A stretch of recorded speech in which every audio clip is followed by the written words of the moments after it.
right, so we are in Shmuel Aleph. It's in Book of Samuel, and please subscribe to the channel, give it a thumbs up, and make sure you like and comment on it. Hit the bell so you can get notifications. Anything you have to do in order to get it higher on your YouTube listing. That way you'll never miss a class. Yeah, your question is? At the beginning, we thought there were, at the beginning of this little scene, there were 5 loaves mentioned. Right.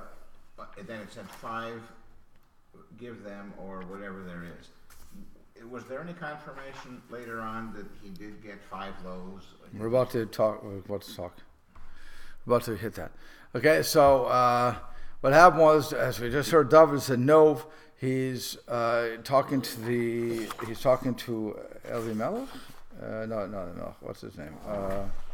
He's talking to the Kohain. Achimelech. Okay, he's talking to Achimelech Kohain, who is the one who's running Nob, and he says to Achimelech, asked him, "What are you doing here alone?" That he was a little afraid because David was alone. Normally David was with an entourage. He knows who David is. Everybody knows who David is. So David says he's on a secret mission from the king, and he has his men in hiding, and they're all hungry and they need food, and he'd like to have the lechem upon him, which is the face bread, the showbread, or some other type of holy bread. And so the Kohen says to him, "We can't give it to you because the men may be impure." So he says, "No, they all went to the mikveh, no problem. It's on an issue of impurity." Fine. So now what happens is Zion. Vayiten lo hakohen kodesh. So the Kohen gives him the kodesh, the holy stuff, the breads. Okay.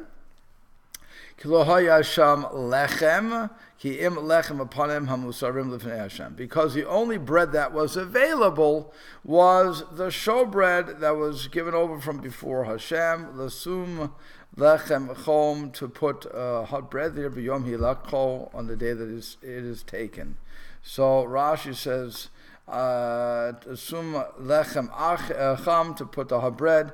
Acher, another breads biyom hilachach, that when that is taken, and our rabbis explain cham biyom hilacho, that is hot on the day they took it. Cham biyom saluko, also they remove it.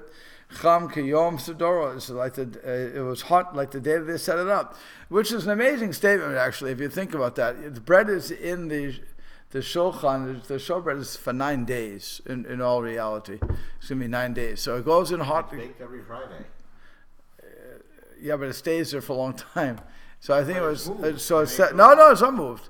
It goes from there to the table, and then it stays there until the next. So it's 7. Let's say it's basically 9 days. You're making it 8, but it's really 9. So is it baked on Friday? How did they do it? I think. I'm not sure when they baked it. It must have been early, but again, it's like an 8 to 9 day process. This note on 7. Sorry? The note on 7 says new showbread is baked every Friday. Okay, so that's placed on the table every Sabbath. Every Sabbath. And that's 9 days. Weeks is divided among the Right, but that's the 9 days. From Friday to Shabbos would be it's a whole week. Yeah. So it's 9 days. And so Rashi is telling us that on the day they took it out, it was hot like the day they removed it, and also the day they set it up. It was unbelievable that it remained hot that whole time. But that was one of the miracles of the situation. Okay, he said, Mitzudas David also says, Natan lo lechem upon him. He gave him the showbread, ki lo haya lo lechem achir ki elu, because that was the only thing they had available. Amusarim, asher nistakum in the shulchan, that which was removed from the table, lasum bimkomam lechem cham, so they could put in their place the other hot bread. Be'ed alakach ed elu shayimenachem el shulchan kol shavua, and in the time that they took this bread that was placed there for the whole week, and here it's clear, it says that the bread that was set there on the Shabbat was baked Erev Shabbat, Friday, and still in all, it was placed in a place that it would remain warm. Again, however, that's we couldn't even do that today without spoiling bread. Put coals in a thing underneath and keep it. What I'm saying is you couldn't even do it today. If if I would bake bread and then leave it to stay warm like a toaster or a proof box or whatever is good, the bread's not going to be good. Yeah. Very hard and gonna stale. dry out, It wouldn't be good at all. How do they get the translation showbread from lechem aponim? Face bread. Face bread, but what is it with show? I don't understand the English. How they ever got So I never. Let me see. I don't know. I don't know. Offhand, I don't know how the English English is. And they also spell show as the King James translators, right? I mean, but that's they also what spell English it S-H-E-E-U, right? Not Yeah, that's the old English, yeah. Bill probably knows. S-H-E-U. But, it comes from, to face or countenance, but then by extension, appearance or show. Oh, okay, there you go. Wait, so face bread, you're not talking about a person, you're talking about the face of the bread, is that what it means? Yes, That yes. you put forward Right. on display. Right, so- Display bread would be. Okay, there you go. So the reason it's called show bread or face bread is because it was made in a pan that would like have a face. Either a boat or something, but it's in the art scroll. Yeah, the Chumash has a picture. Right. Yeah, So okay. you have to look at that. Okay. It does look like a face that with two eyes and so on and so forth, but it's that's what they call it. That it has two sides to it. We're on chapter 21, verse 7. Okay, and then it says in the Malbim, he says, Kohain Kodesh, who Trumat Lachme Toda. Again, he's going with what he originally talked about. It was the heave offering of the Thanksgiving bread, Uba Hatam, Ubi'ir Hatam, Shalom Tan Lo Lechem Acher. So now it comes to explain why they didn't give him some other bread, because there was no other bread. Ki Haite Er Shekula Kohanim, because the whole city was full of Kohanim. Ki Yem Lechem, except for the show bread or the face bread or the whatever you want to call it, that was given over before Hashem in the warmth. So he has a very long one, but let's go through it slowly. He says, Acha shetachtav mishum dichtiv lifnei tamid, lifnei tamid. After is you have to put it in its place, because the Torah says the bread always has to be before me, lifnei tamid. Ve'agam shalechem shalachu me'al shulchan. So also the bread that they took from the shulchan, kal me'al lechem sha'al shulchan she'ein bo me'ila. That the bread that they took from the shulchan easily, it was from the bread that was on the shulchan that would not have the law of the misuse of holy objects. The kol shekan shekal mitruma is even less heavy than kal is lenient, heavy. Not stringent, it's the opposite. Lenient, I guess you would say like that. It's the laws are less stringent. That's what you want to say. That's to what as opposed to what? the holy object that we're dealing with. In other words, some holy objects, like showbread, real showbread, would have a concept of it's a holy thing. So that would be, let's make it even better, a certain sacrifice, like an Ola offering.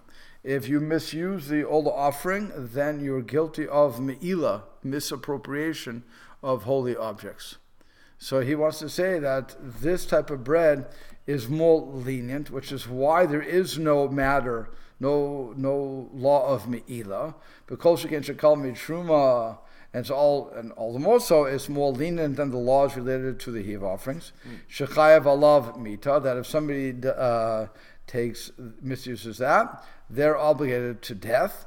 V'kol zeh shelo kol zeh lo yachol titolo ki asur l'zarim. And with all that, he still should not give it to him, because it's forbidden for a non-Kohen.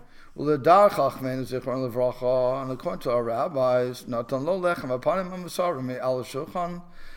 gave him the showbread that was taken from the table. Ki David achzo bulmos, because David apparently was very hungry. Kvar be'ir zeh b'perek reish daled, and we always explain this. Ki lechein natan lo, he gave it to him. Lahachi perusha hamusarim kedin misha achzo bulmos. So he gave it to him like somebody who was starving. Shema achilim oto hakel techila, where he feeds it to him little by little, it's from the beginning. And David said to him, give me all 5 loaves. Because the Kohen Gadol got to take 5 loaves. It's like it says in Gemara Yuma, and he took 5 loaves immediately, ki bahem tijashev dato, because with them he would calm down. That's how you would say he would calm down. Or he gave him what was found. So if he could give him what was not holy stuff, great. It was even be better.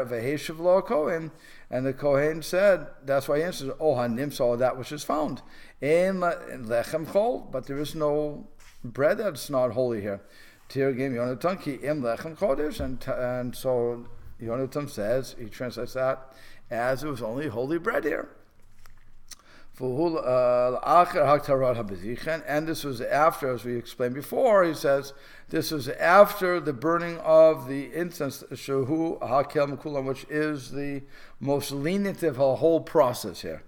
Ki haseder hu truma chayev alav vita, because the order that the truma, if you have that, if you eat that you're up, and you're not allowed to, so then you have a death sentence. Lechav apanim kodem atar bezichen kal yoter shehu rak balav.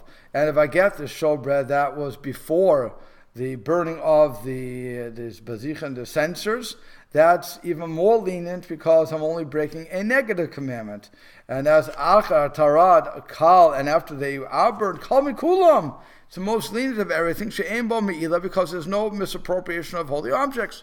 Ach b'tanai im nishmru ha'na'arim ach me'isha, except with the condition that the young men guard themselves from women, so they would not have a nocturnal emission. That's all you have to guard themselves against. Because if they are spiritually impure, that turns the whole thing around. Because now you have the prohibition of holiness, which is more stringent than truma. Should ochel kodesh. It's more stringent than when a person who is tameh from truma will eat something kodesh, which is karas. He gets cut off spiritually from the Jewish people. Vegave truma leika. And so the case of truma there's not here. Ki em chiyuv mita b'yeshamayim. You only have the case, and if you have truma, that's only obligated by the hands of heaven to die. In other words, we can't kill you. So kal mikulam, and again, that's more lenient than all of them. Hachi perusho, kodem hasharav bezichen she'enu chayav mishum truma. And again, once more lenient than all that is before the burning of the censers, the incense, they are only obligated for tuma ad shikruvu meitarav, until you bring the rest of it. Vaz haya roy lahachilo truma, that it would be fitting to eat the truma. V'yacharav, and after that, lachi perusho shalash shulchan. That's why it says on the table, v'yacharav hamusarim al shulchan, that was removed from the table. Shechamer mikulam, which is more stringent than everything. Again, v'david heishiv. So David answered, ki isha ad sorolanu. Women aren't anywhere near us. Klina arim kodesh, and the vessels of the young men are holy. Ve'en chashash tuma. There's no suspicion of tuma. V'yan v'lo be'ir eze kodesh. So he answered, but he didn't explain which was kodesh.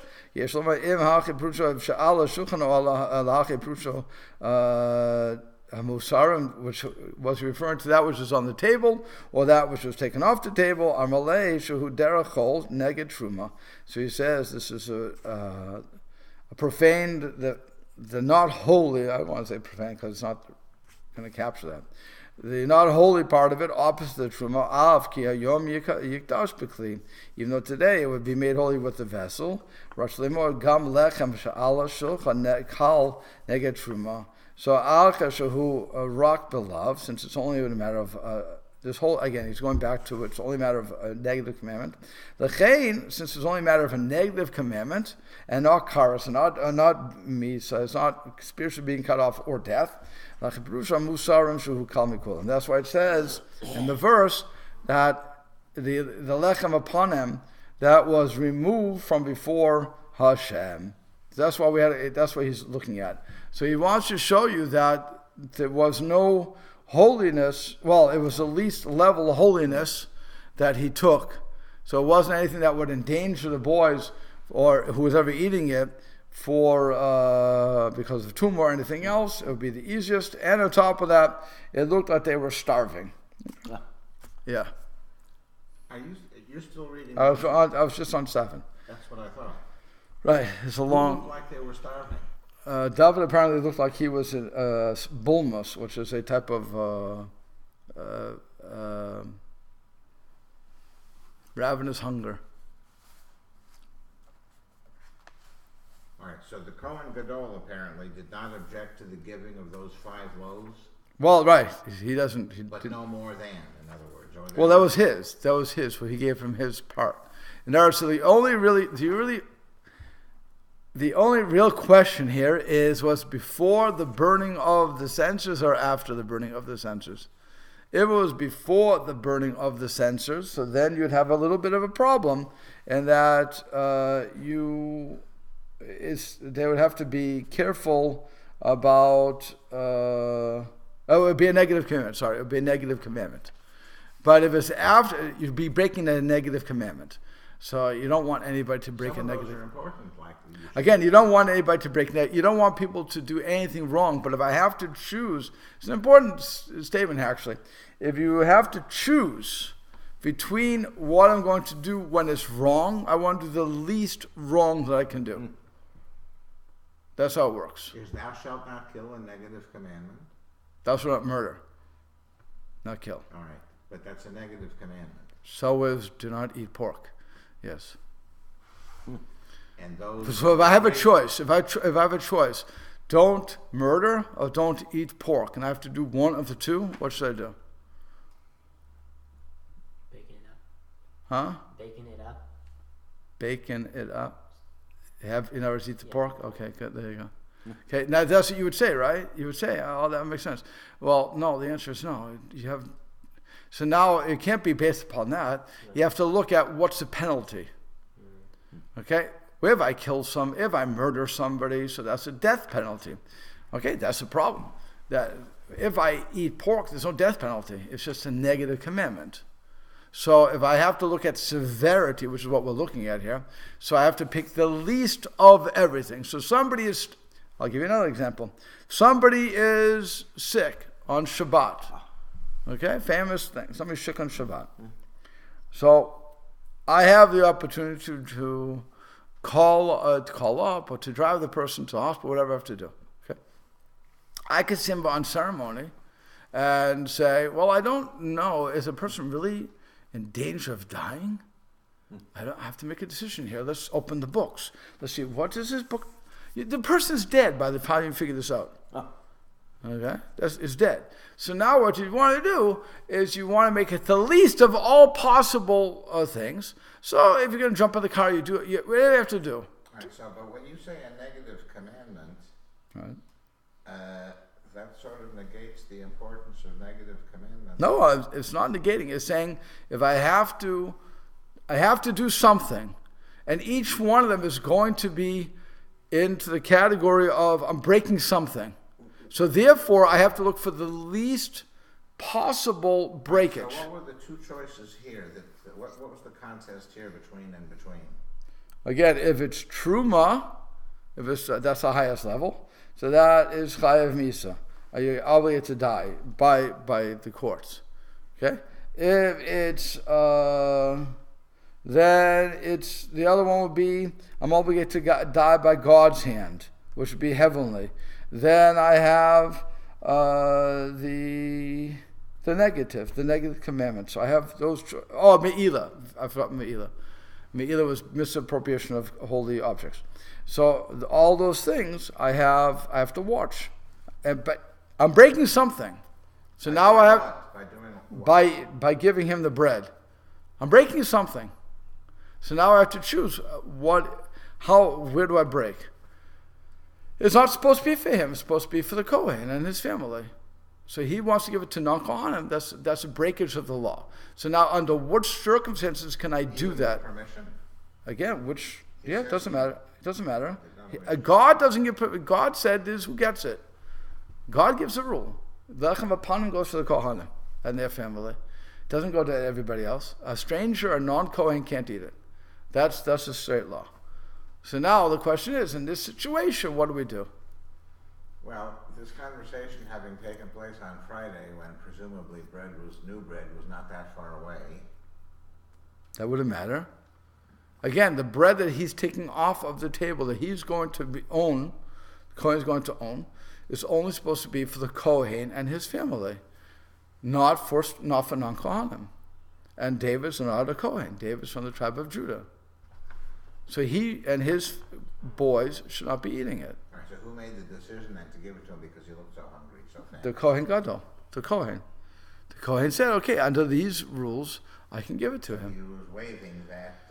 Under these rules, under these circumstances, I can give it to him. That's what he's saying. He was going through the list. Are they this? Are they this? Are they this? Okay, good. Now I can give it to you. Within every negative, there is a way out. God gives loopholes. And the business with 1,000 soldiers outside is still a story, or whatever number it was. There's no soldiers outside. We're past that. Forget that. He's on the run now. There's no soldiers. There's none. He's escaped. Okay?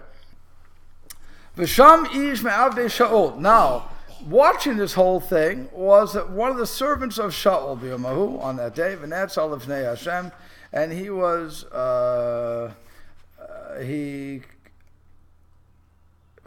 he secluded himself. There you go. Next to Hashem, which Rashi means he was next to the Ohel Moed to learn Torah. He was on a sabbatical, I guess. So here he was learning Torah. Ushmo Doeg ha'Adami, and his name is Doeg the Edomite. And Doeg the Edomite, again, you have the question, is he really a non-Jew? Or is he coming from Edom, and that's why he's called the Edomite? Because Edom is Esav. Yeah. Okay, so Esav is not a good thing to have in your cabinet. So why are they calling him the Edomite? But nonetheless. And so Masuda Sion, by the way, says he was living in Edom, but he was born a Jew. Okay, fine. So Doeg the Edomite, Abir HaRoim, who is a strong shepherd, Shaul that was in Shaul's, office, if you will. So Rashi says, what does it mean, a strong shepherd? Av Beit Din. He was the Av Beit Din, so he's a father of the court. So you a big office. In other words, he's not an ignoramus here. So he's learning Torah. He's the Av Beit Din. He's the head of the Beit Din, and he's seeing what's going on. But of course, he's not saying anything. Was he also a Kohen? No, he wasn't a Kohen. Just what happened was, you would go, if you want to learn Torah, who do you go to? You go to the people who are versed in Torah. You go to the Kohanim. So he went, like I say, he took a sabbatical.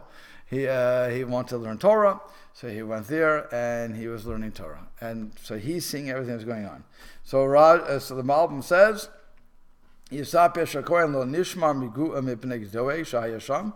is telling us that the Kohen did not do this secretly. He didn't hide from Doeg. That was there. And there's proof that, or a sign that the Kohen never thought that David was running. V'zeh magid ki gamkein rishat Doeg, and this also tells you the weakness of Doeg. Shenistalek. Where is it? Shenistalek. Shamli, he went from there. V'shamaki David Amar shahalach b'shlichot Shaul, and he heard that David was going with Shaul's as a messenger of Shaul. Kol zeh halashin hilshin et haKohen b'sheker k'mo shuvar. And with all this, he's going to lie about the Kohain. He's going to get the Kohain killed. So Doeg, who is, again, not a lightweight, he's the Av Beitin, the head of the court, the head of the Jewish court, learns Torah, but nonetheless, he's going to be the one that basically lies and causes this town of Nov to be wiped out. It said he was chief of Saul's shepherds. There you go. And again, that means, Rashi tells us that means that he was the head of the court. Mesilas David says simply that he was over the shepherds of the king. Fine. But it's what the Malbim is, what Rashi is doing is setting this guy up to say, even with all this, by the way, the Rashi's statements would allude to no matter how much knowledge you have, knowledge doesn't make you a tzaddik. That's the biggest thing. If you have to learn anything from this Rashi, you have to learn learning Torah by itself doesn't make you a tzaddik. Yeah, you have to do it. You have to, not only do you have to do it, but you have to internalize it. I can learn all day long about the laws of Lashon Hara and how not to speak it, and then go out and write for TMZ. You know what TMZ is, right? Yeah, but what does it stand for? I have no idea. It's just a talk show, right? It's a Lashon Hara show. It's a what? Lashon Hara show. They tell all the bad. What's it? Gossip. Gossip show. It's a gossip I show. never knew what they were doing. I've seen it, but I never knew what Yeah, they it's a were doing. gossip show. Or I could write for people. I could write for any one of these things. Knowing all the laws, that's what I'm saying. Or, it's the best thing is, I was in a class where the teacher literally wrote the book on food, science, and nutrition. Literally wrote the book, and he was giving it, and I'm sure he smoked after class and drank and was having pizza and everything else, all the good stuff. I mean, there was absolutely no follow-through. Or a gym teacher who's fat. Well, again, I've had my career filled with gym teachers who couldn't run to save their lives, but telling us to run and blowing the whistle so we would stop, but they were fat. I was like, what are you guys missing? Doctors, fat. I don't get it. You tell me to stay skinny, and you tell me. I remember one doc said to me, when I said to him, Doc, I have a hard time losing weight. And this guy was not exactly, Mr. Universe. And he said to me, well, Mr. Neville, you're old. You're getting older. And I said, hey, excuse me, you're my age. And you're fatter than me. He insulted me, I'll insult him back. But, I was like, there has to be some logic here. But that's the point.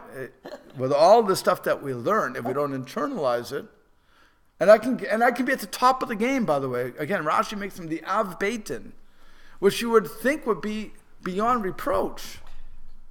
And yet, he does what he's about to do. He's setting you up for the story later on.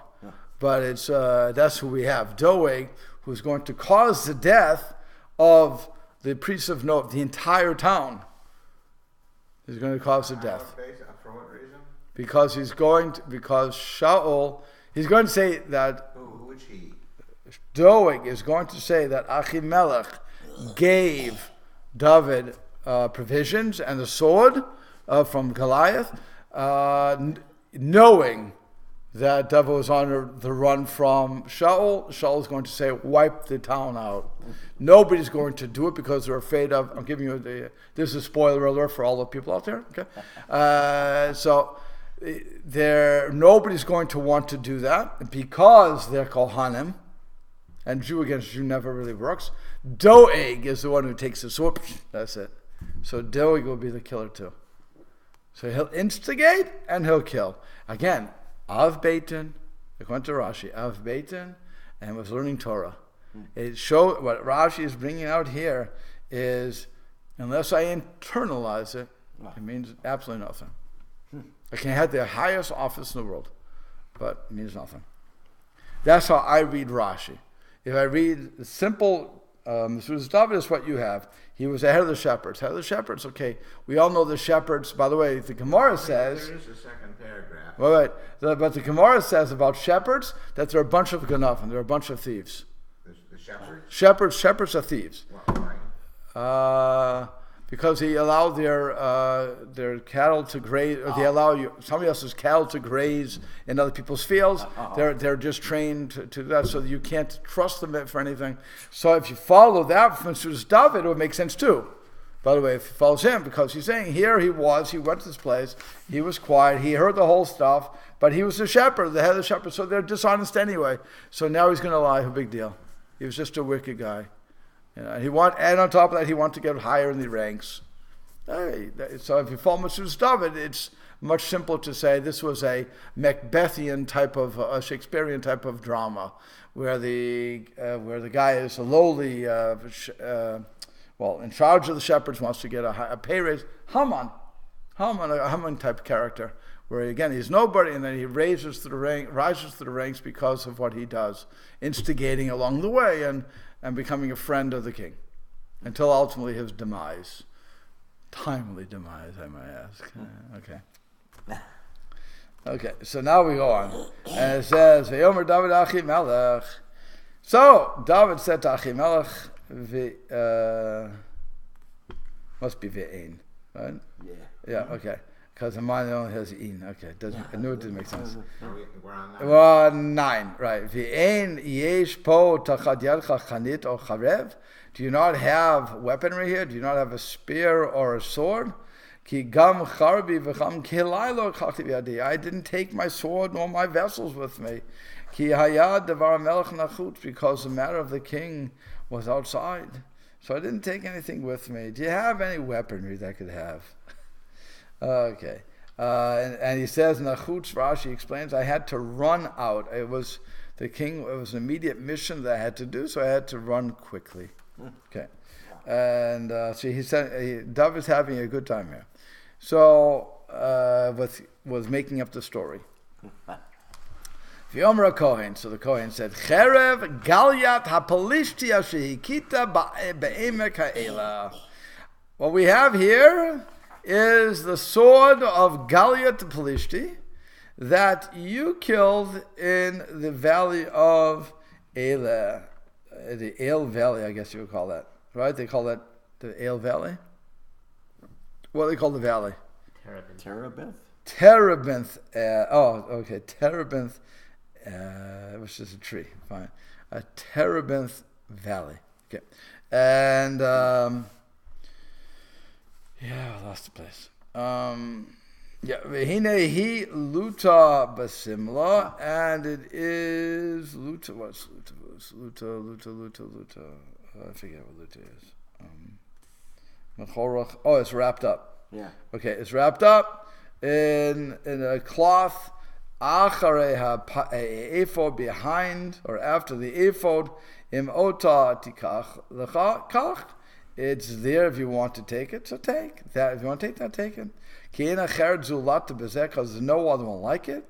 David ain't come out to tenderly. And so David said, "There's nothing like it. Give it to me. No problem." Yeah.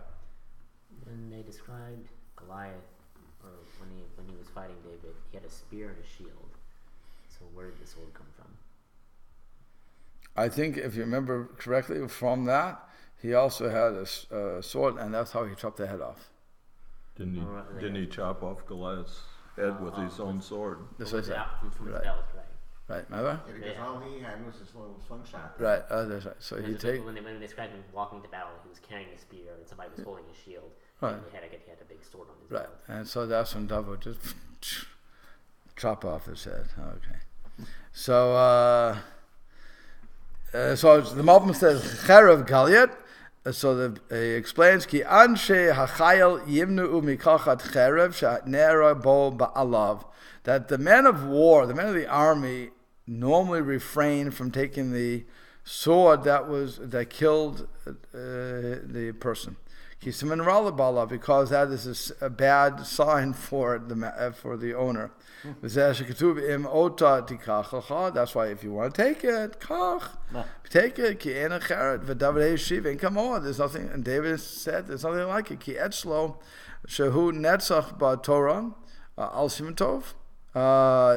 There's nothing like it. That next to it was the victory, and it was by the Torah. Okay, and so that was it taught about a Simon Tov. It was a good sign because I killed him with this. Yeah. I killed him with that sword, so it's a good sword. It's not a bad sword. So it's interesting that if somebody would kill with that sword, it killed the sword killed its master. Now the sword killed Goliath. So normally that would be a bad sign for the new owner. You'll be killed by that very sword. She said, no, that sword was good because he killed the... Was that Goliath's sword originally? He took... Yeah, okay. That's the point. If I take... Oh, after he knocked him down. If I take the sword, if I own the sword and you kill me with my own sword, well, that's not a good... Who wants to own the sword that killed his own master? Yeah, okay. Right? Yeah. So it was normal not to take that. That's what Robin is saying.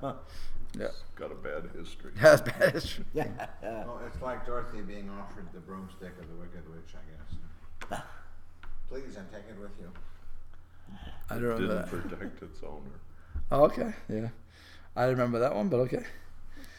I thought I saw it enough times, I guess I didn't. What was that, the very end? Well, because she was requested to bring the wizard that broom back. Oh, okay, So okay. she asked if she could, yes, please, and take it with you. Okay. No, it's like Wild Bill Hickok. He wanted to sit in the corner so he could see the door, but he was forced to sit in the chair, the door behind him. So he got killed. So who would want to take that chair? Yeah. Well, you know what? Why is this even a question? The far bigger question is who took the life to begin with. It would be seen as a spoil. It's a prize. It's a trophy. It'd be similar. Yes. No. So let's understand something. You're right. It's a trophy, but you don't want to own that because it was considered a bad. It was considered a bad omen because it was used to kill its master, which means that object. Again, this is how people would think. That object is cursed. So I don't want to own the thing. So I'll put it in the display case, and everyone can look at it and see this is a sword that killed his own master. That's all. But in reality, by the way, what Malbim or what David is really saying is, the sword is not what kills; it's the person who kills. It's like the gun doesn't kill; it's the one who shoots the gun kills. Because the gun is a powerful item. The sword is a powerful item. They don't do anything. They just sit there. Now, if I use it for good or for bad, that's when it kills. Yeah. It's for taking spoils. So if somebody struck down the enemy with his own sword and then took the sword from the enemy and claimed it as a spoil, that's not a cursed item.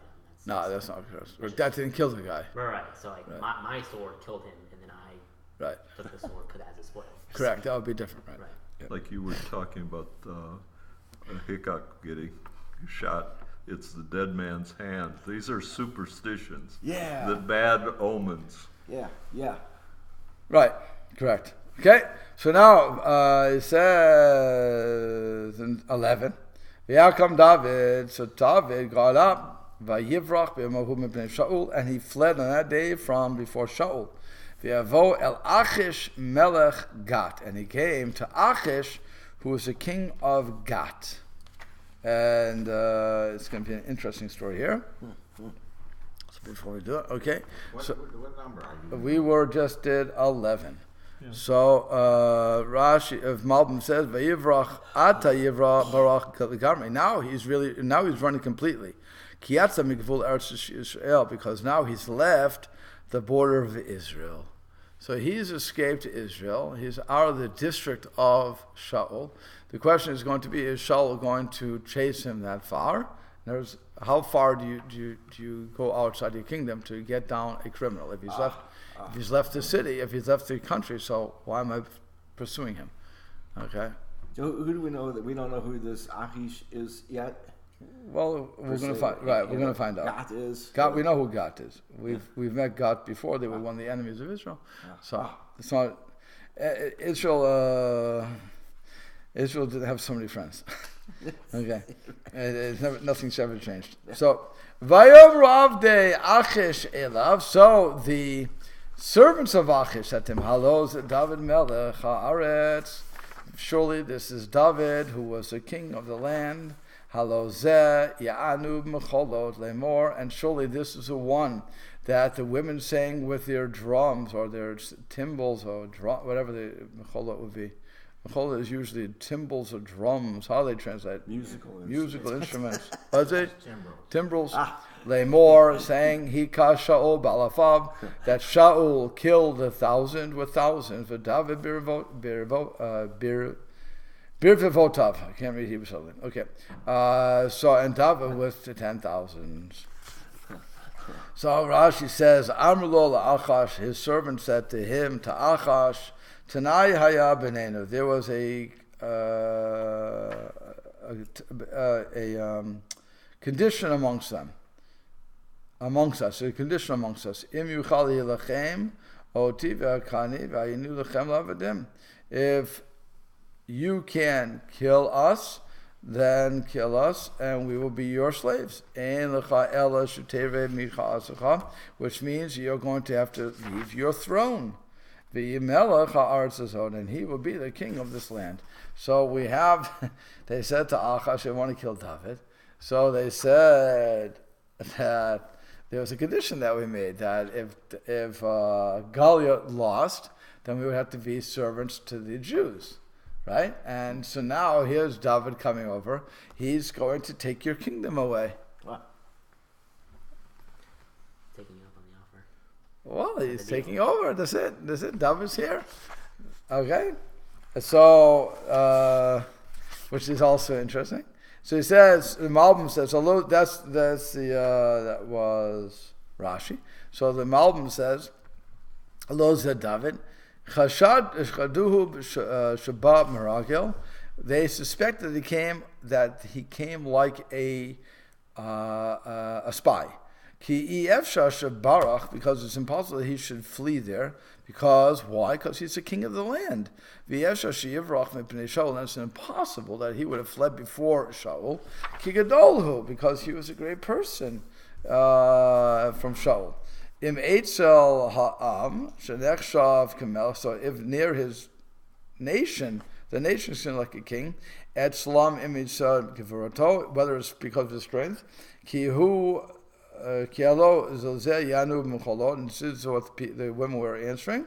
Gam Amru, they also said, Hello, Zed David Melech Haaretz Azot, Shal Pelishtim, that David is also the king of the Pelishtim.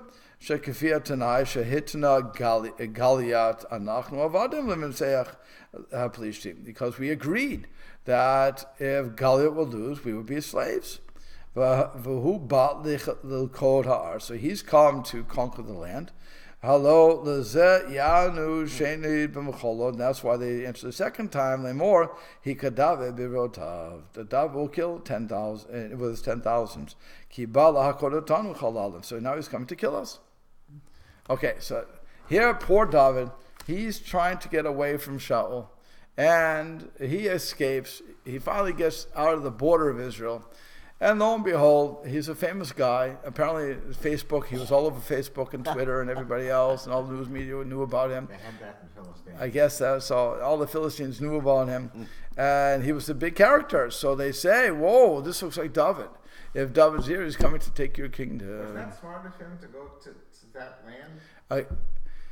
Okay, all joking aside, they did not have Twitter. Maps. They didn't have, they had maps. They knew where they were going. But I'm saying that he was trying to blend in. You take off let's face it, if I would shave, okay? If I shave and get a haircut, I'm a tip. And look, I approve it. I go on YouTube. You can see me in different manifestations. For one, I have beard down here, and so on and so forth. But it's all because of the time of the year, whatever's going on. But when I shave, or grow a beard, I look totally different. Yeah. And so one person, I remember seeing me, I went to a single, I was married, so I went to a singles event, and I knew this girl for many years. And I went out to her and I said, "How you doing?" I had a full beard, long hair, thick. It goes like this. It doesn't go long. But so I said, "How you doing?" And she thought I was trying to pick her up. What? You weren't? No, I was just talking to her because I knew her for years. And she's looking. And then she says, "Fred, what happened to you? Shave, get a haircut, man. I didn't recognize you." It took her about 5 minutes of me talking to her to finally put the voice to that. So imagine, though, if I would walk anywhere else, you're not going to know me. Because I look different. I look disheveled. I'm not in my normal, I don't have my entourage. I don't have anything going on. So I should be able to slip in. And that's, again, Shakespearean. If you go to the Shakespearean plays, what did the king do? He would dress in the clothes of the peasants, and he would walk amongst the crowd, and they would say something about the king or whatever, and that's how he would. I remember there's a couple of stories like that where the king could walk amongst the people, blend in. Yeah, so it's not hard to blend in. So that's what David was hoping. The problem is some people recognized him and said, "Wait a second, I think that's David." And now the king's going to have to worry about this, and that's, God willing, next week we'll deal with this.